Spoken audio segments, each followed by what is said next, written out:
bien. On se retrouve aujourd'hui pour une nouvelle vidéo. Dans un premier temps, je voulais vraiment vous remercier pour les commentaires que je retrouve sous mes précédentes vidéos. Ça me fait vraiment trop plaisir. Vous êtes trop mignons. Ça me fait trop plaisir d'avoir une communauté aussi gentille, aussi bienveillante. Ça fait trop du bien, surtout sur YouTube. Donc écoutez, voilà, on ne bavarde pas plus longtemps. Aujourd'hui, je voudrais vous faire une vidéo. Là, ça se trouve, j'ai plus du tout à avoir des bons commentaires. Je vais vous faire une vidéo sur les parfums que tout le monde adore, où j'ai entendu que des « Ah, celui-là, il est incroyable, vas-y, prends-le, c'est sûr que tu vas l'aimer ». Et quand j'ai mis le nez dessus, j'ai pas aimé. Donc voilà. Écoutez, c'est parti. Je vais me faire lyncher.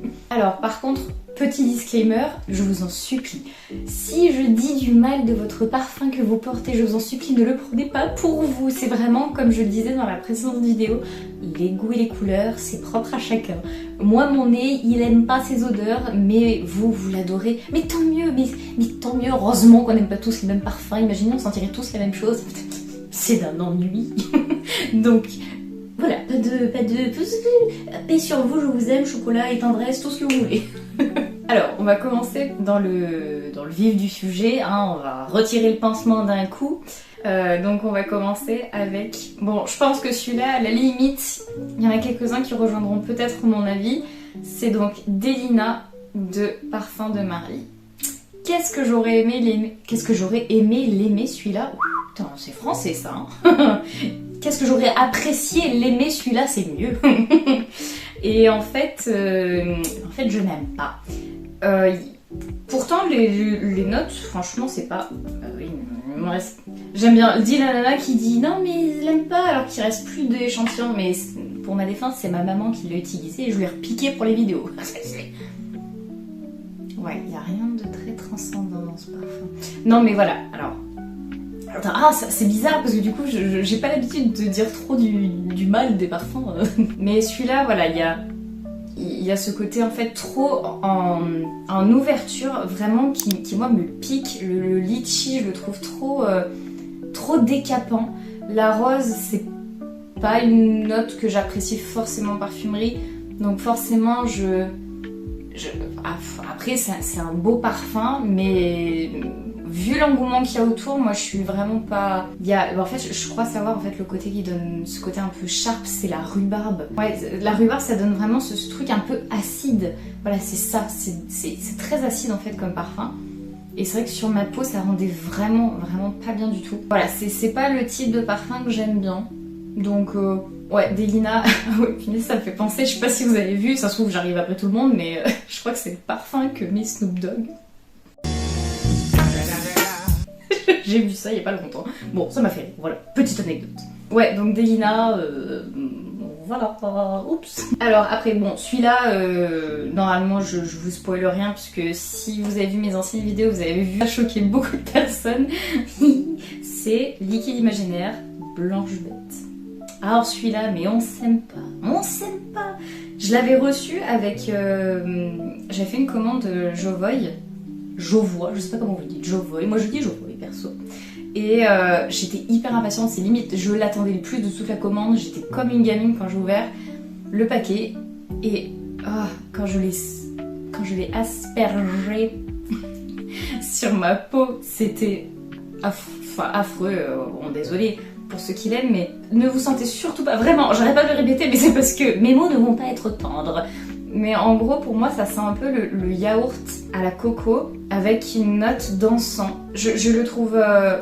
je pense que c'est pas le genre de parfum aussi que j'aime bien, donc forcément, voilà. Mais cette tubéreuse là qui est vraiment, pour moi, lourde. L'encens, je vous ai dit, j'aime pas. Ah ouais, non. Puis le côté lait, quoi. C'est vrai que d'habitude, j'aime bien les notes lactées, mais alors dans celui-là, vraiment, j'ai une touche, mais je ne le sprayerai pas parce que j'ai pas envie que mon bureau sente Blanche Bête. Donc voilà, Blanche Bête, c'est un non catégorique. Après, ah oui, tiens, dis donc, ça fait longtemps que... Ah oui, oh oui. Celui-là, ça fait longtemps. Alors, je vais peut-être me tromper sur la marque, hein. C'est Dulcis Fond. Dulcis Fond. Et Dulcis Fond, c'est de Profurarum. Quelque chose en rhum.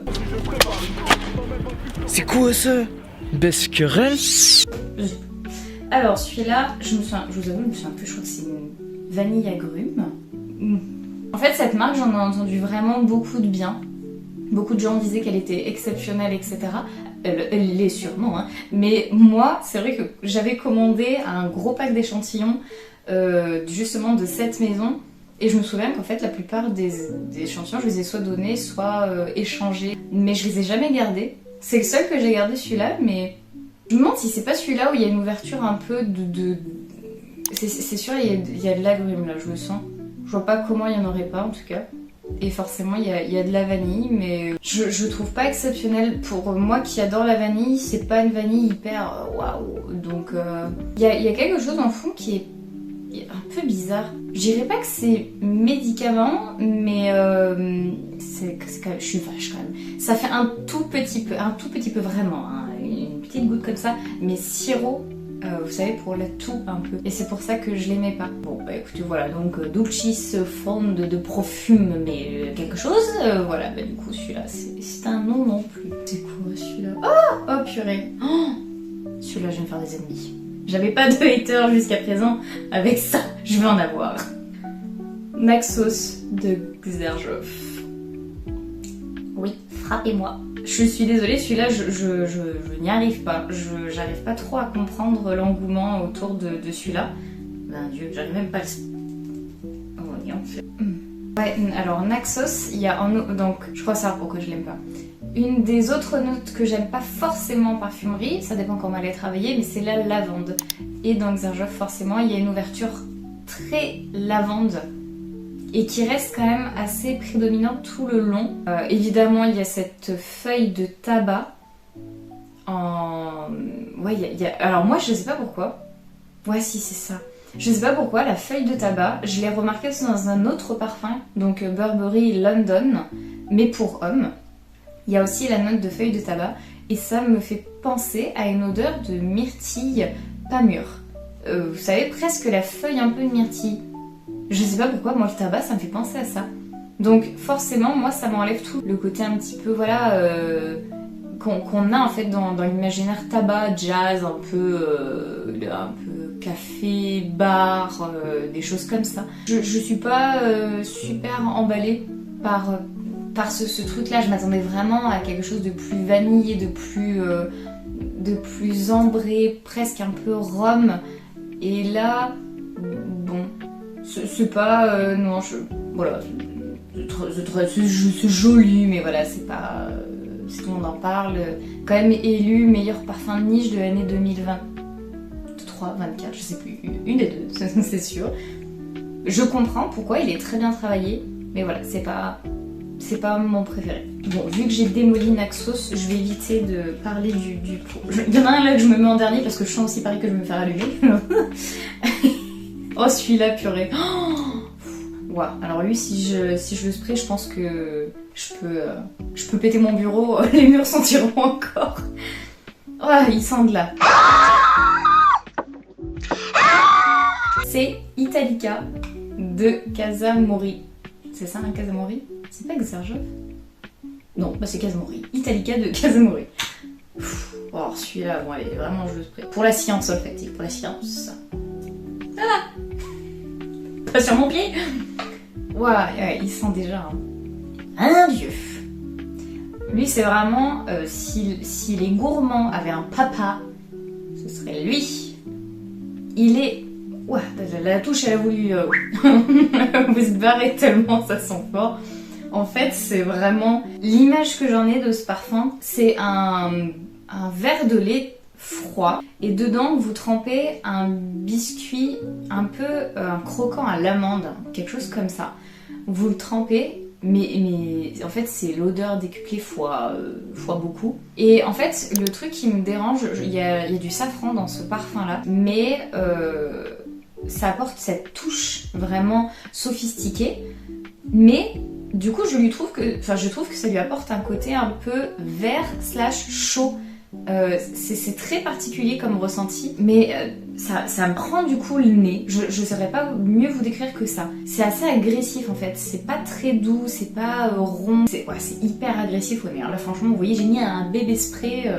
Je suis sûre, je vais repartir, je vais revenir, ça va sentir. Donc ouais, franchement, Italica, si vous aimez les gourmands, vous aimez vraiment envoyer... moi c'est vrai que c'était un nom en direct.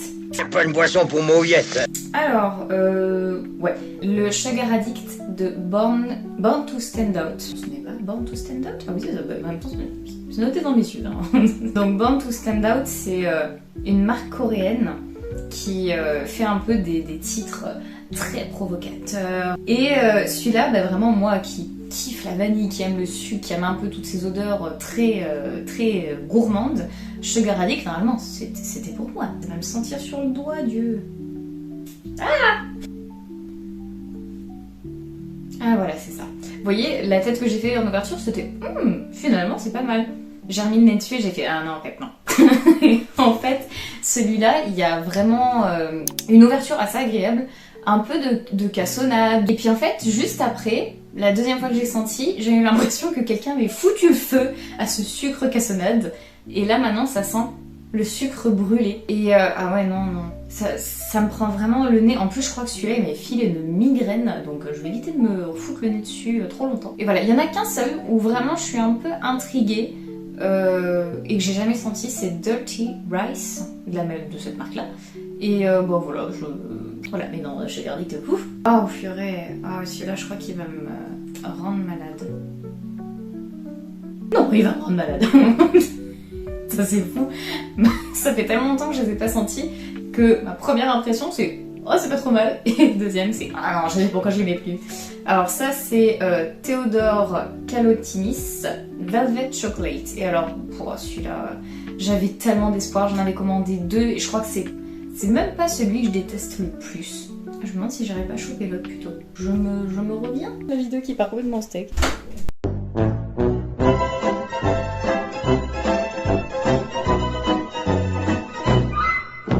Désolée du coup, petit retour. Donc finalement je pars plutôt sur Coffee Addict pour le Theodore Calotini. Parce que ça j'en suis sûre, je l'aime pas du tout. Ouais, je suis vraiment désolée. Alors, pareil, cette marque, j'avais vu que des bons retours. Et surtout en plus sur cette fragrance-là en particulier. Mais alors, je ne saurais pas vous expliquer. Ça se trouve, c'est mon échantillon qui merdouille. Hein. Mais, donc c'est censé être un parfum au café. Presque un peu crème de Belize. Belize? Oui, Belize, c'est ça. Et en fait, quand je le sens, il y a une note en fond, mais qui me rend malade, vraiment. Je saurais pas laquelle c'est. Parce que, bon, c'est sûr, il y a de la vanille, du café, et je crois qu'il y a de la cosse de cacao. Je me demande si c'est pas ça qui... Parce que c'est pas la cosse de cacao, c'est pas le chocolat miam miam, quoi, pas le petit chocolat sucré. C'est vraiment l'entourage, quoi, en gros, du cacao. Ça vient apporter un peu d'amertume. Et celui-là, je me rappelle que... Vraiment, je l'avais mis sur le bras et j'avais savonné à la javel et tout. Non, faites pas ça, je vous en supplie. Mais voilà, celui-là, donc c'est un non catégorique, j'ai sorti la touche, mais je sais pas pourquoi. Alors après, bon bah, il faut bien passer à l'échafaud. Hein. En plus, c'est des... Enfin, pour celui-là, c'est une marque que j'aime beaucoup. Les autres références, je les avais bien aimées. J'avais donc bien aimé le Gianni et le Malo. J'aimerais bien découvrir les autres. Et on m'avait envoyé gentiment en plus... Ilop. Et Ilop et moi, ça fait pas Ilop. That's not funny. On est sûr de cette blague douteuse? Après, je ne le déteste pas non plus. Hein. Pareil, je suis vraiment désolée pour ceux qui l'aiment bien et le prenaient pas personnellement. Ça se trouve, c'est mon nez qui déconne. Hein. C'est peut-être tout simplement ça.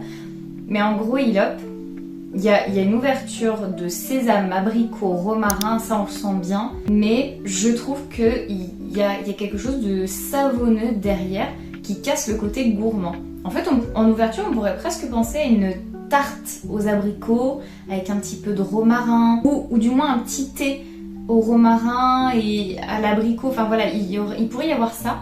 Et en fait, le côté savonneux, bah, j'ai l'impression qu'il casse tout.